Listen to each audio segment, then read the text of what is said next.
You're going to hear a conversation between a student and an academic advisor. First, you have some time to look at questions 1 to 4.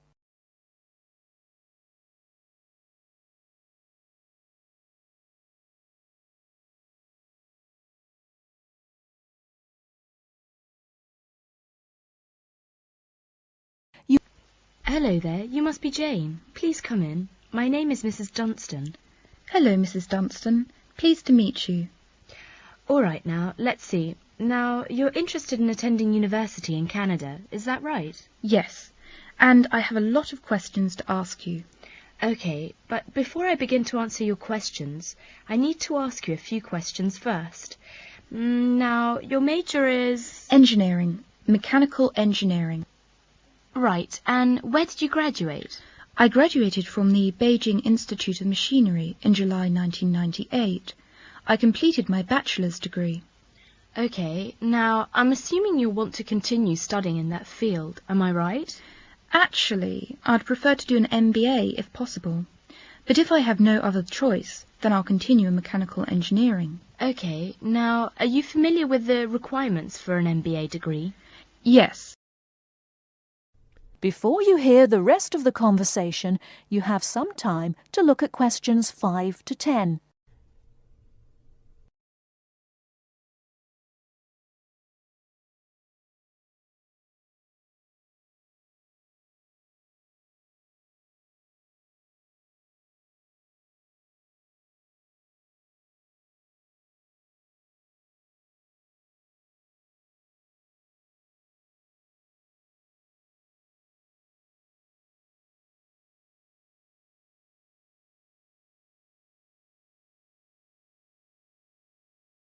Now listen and answer questions 5 to 10.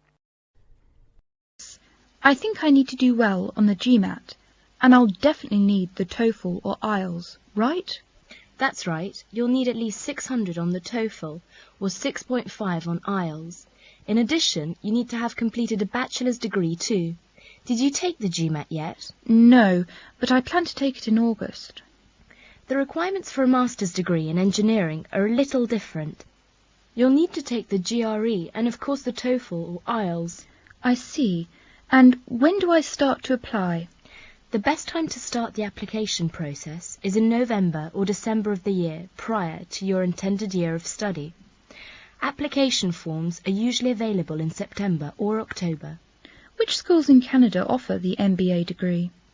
Of the approximately 50 universities in Canada, 20 offer an MBA. Here's a small booklet summarising Canadian university programs.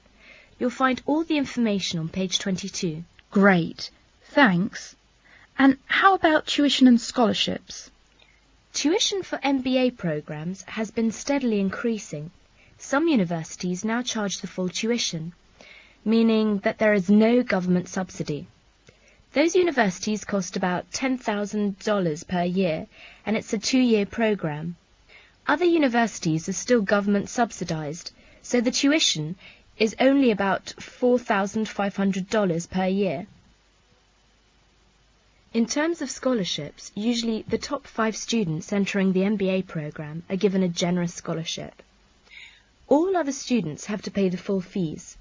International students have to pay the full tuition. That's $10,000 per year. Oh. Is it very difficult to get into an MBA program? Yes, in fact, the competition is very strong. MBA graduates have a pretty easy time finding a job, so many students are eager to do the program thinking it will guarantee them success in their careers. Well, it sure does sound like an excellent way to start a promising future. What is the school year like? Classes begin in September each year and finish before Christmas. They resume after New Year and finish at the end of April. And after April? Why, that's your summer holiday. Sounds great. I want to thank you, Mrs. Dustin, for all your help. I really do appreciate it. You're very welcome. And if you have any other questions, please feel free to contact me. You know my number, right? I sure do. Thanks very much. Goodbye. That is the end of part 1. You now have half a minute to check your answers.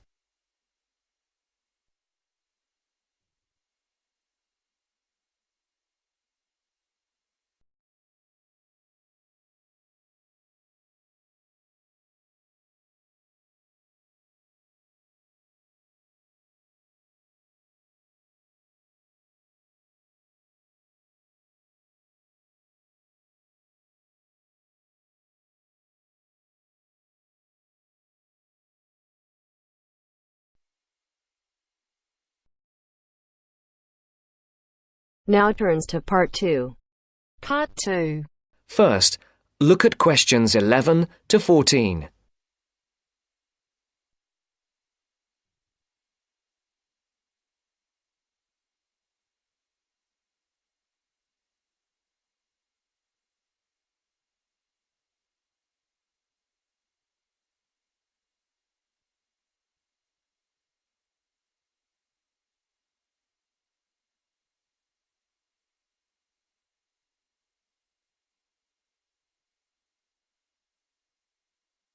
Listen carefully. Who's next, please? I think I am. How can I help you? I just came in on flight 372 from Singapore at 11:30 and my luggage hasn't arrived. I've been waiting at the baggage claim for about half an hour now and everything seems to have come off the plane. The conveyor belt has stopped and all the passengers have gone. So I came here to find out what has happened to my bag. Can I see your ticket, please? Here it is. So you came from Hong Kong today and changed planes in Singapore, right? Yes, the connection in Singapore was a tight one. The plane got in late and I had to rush to get to the next flight. That's the problem right there. There wasn't enough time to get your bags onto the connecting flight. Normally Singapore Airport is very efficient. Now, I need you to fill in these forms. Your name? Jenny Lee. Address? I guess you want my address here. I'm staying with relatives. Just a minute, I'll have to look it up. It looks like 583. No, it's 533 East 67th Street in Riverside. Do you have the phone number there? Yes, I do. It's 9301 4269. So you came in on Qantas Flight 392. Do you know the number of the flight out of Hong Kong? Let me see. I think it was Cathay Pacific 900 or something. Oh yes, it says here, CX 912.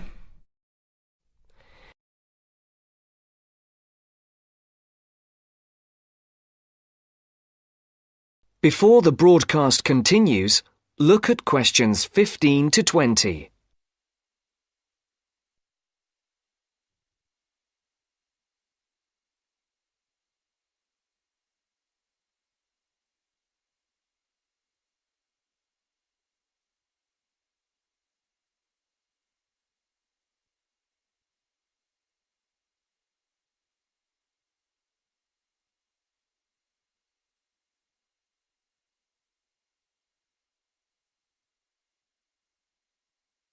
You will now listen to the second part of the talk. Right. Now, I need a description of the luggage. How many pieces did you check in? Just one. Can you describe it for me? Here is a picture to help you. Okay. It's a big bag, like this one. Rectangular. Not hard shell, but soft covered, and it has a zipper around the front. Is it black? No, sort of a grey colour. Any identification? Just a tag with my name on it. Any other features? Well, it has wheels and a retractable handle on the end, so you can pull it, as well as the handle in the middle. Okay, that's fine. Now, if your bag missed the connection, I'm sure it'll be put on the next flight. I'll email Singapore as soon as I finish here. The next flight comes in at 17:50. That's 10 to 6 this evening. You can pick it up then. 10 to 6? That's too long to wait. Can I get my uncle to pick up the bag on his way home from work? Sorry, you have to be here yourself to clear customs. Of course, I almost forgot. Will the bag come here, to this desk? Yes. You pick it up here, then take it over to the customs area. By the way, don't forget to bring your passport. You will also need to have the key plus your ticket with a baggage claim number on it. Oh, okay. Guess I'll have to come back tomorrow then. It's lucky I packed everything I need for now in my carry-on bag. Yes, that's always a good idea. Be prepared. That is the end of part 2. You now have half a minute to check your answers.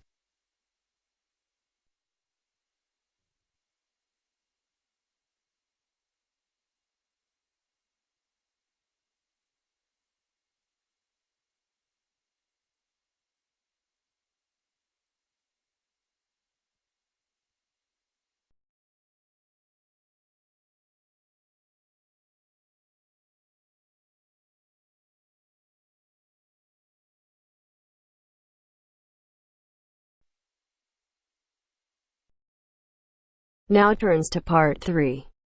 Part 3. Maria is a student at university. She has handed the first draft of an essay to her tutor. The tutor has read it, and now they are discussing ways the essay can be improved.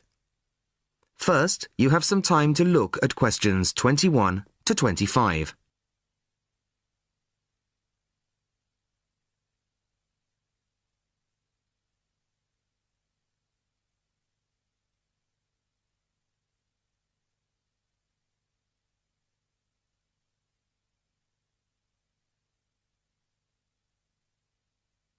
Listen carefully to the first part of the conversation and answer questions 21 to 25.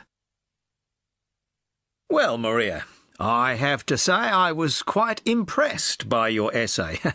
It's a big improvement on the last one. Really? I'm glad. I put a lot more work into this one. I really spent ages on it. And it shows. You've addressed most of the problems I pointed out last time. In particular, the style and language are much more appropriate for an academic essay. So that aspect is okay? Absolutely. If you carry on like this, you shouldn't have any significant problems in that department. That's a relief. I've been quite worried about that, although I've been reading a lot of other essays to try to get the right style. Well, I'd say you've been successful. There are just one or two minor things you could look at. Your punctuation's quite basic. It's really just full stops and commas. And parentheses. Brackets? Yes, brackets if you prefer. In academic writing, these are best used only occasionally, if at all. You use them rather too often. Okay, I see. And I'm sorry to mention it, but your spelling. I know. But I'm working on a foreign computer. The spell checker doesn't work for English. Are you sure? Have you tried changing the setting to English? No, I haven't. Well, I should see if that's possible. I haven't marked you down this time, but, well, some of my colleagues are a bit old-fashioned about spelling. I'd try to get that sorted out if I were you. Okay, I understand. I'll try to change the setting. Before you hear the rest of the conversation, you have some time to look at questions 26 to 30.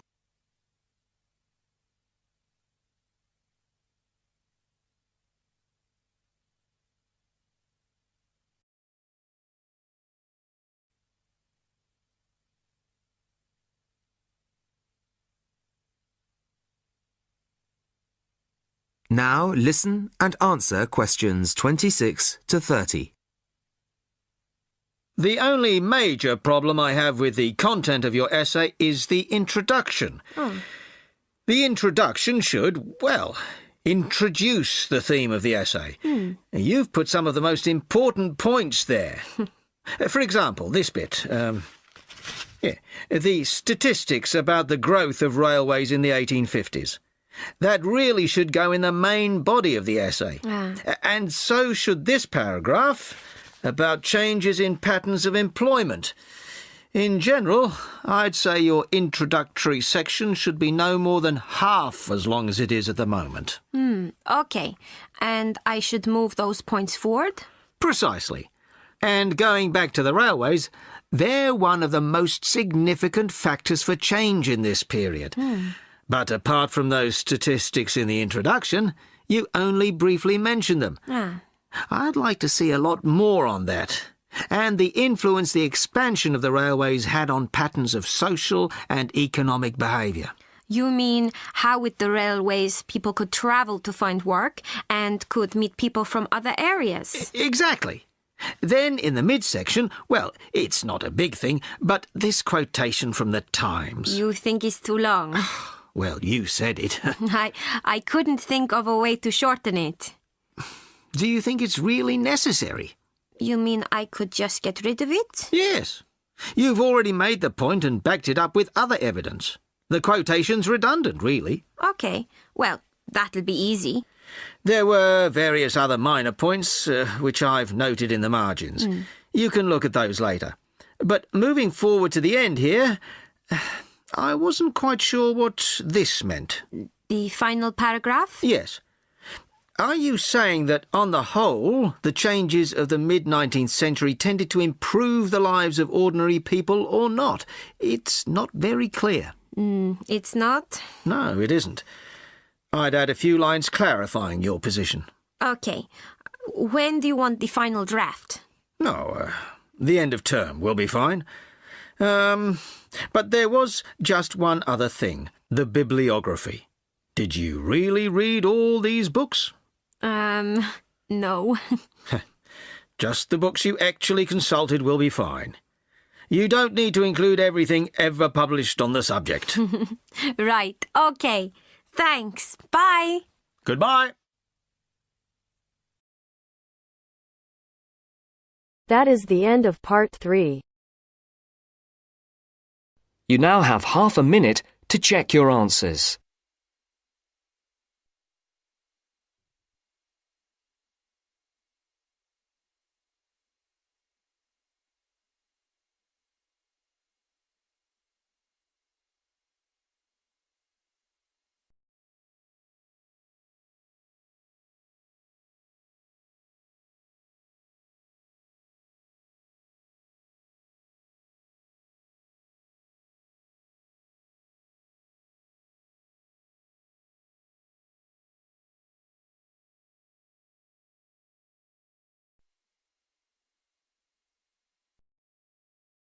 Now turns to part 4.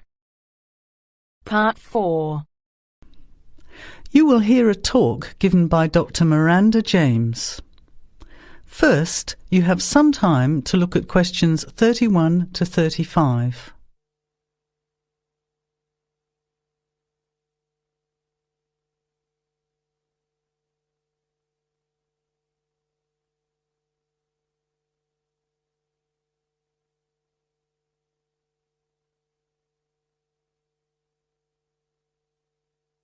Now, listen carefully to the talk and answer questions 31 to 35. Good afternoon, everybody, and welcome to the first in a series of talks we have arranged for the Overseas Students Association this semester. Dr. James has very kindly agreed to speak to us today on the topic of public speaking, and judging from the large numbers of you here, it's clearly a subject of great interest and relevance. Dr. James. Hello. It's good to see so many of you here, and hopefully what I'm going to tell you will be useful to you both here at the university and in your future employment. Many people avoid speaking publicly, by which I mean in front of, say, 10 or more people. Not because they lack the ability, but mainly because they lack confidence, which is really only due to lack of practice. Today, as a consequence of the influence of television, audiences expect speakers to be relatively brief and to the point, in addition to being well informed and interesting or entertaining. Probably the most important part of public speaking is what you do beforehand, by which I mean preparation. This includes practical details, such as knowing precisely what your topic is and exactly how long you are expected to talk for. You should also plan the content thoroughly. A good strategy is to write out the content as you intend to say it, and then make brief notes, preferably on small cards, which you use to talk from. This way you sound more natural. You incorporate pauses while you look at your notes, and you can then look at your audience while you are speaking. Never read your speech without looking at the audience. Eye contact is a very important part of communicating with an audience. So deliberately move your head and look around at your audience. Pauses are important, as most people, when they are nervous, tend to rush through their speech. Now you have some time to look at questions 36 to 40.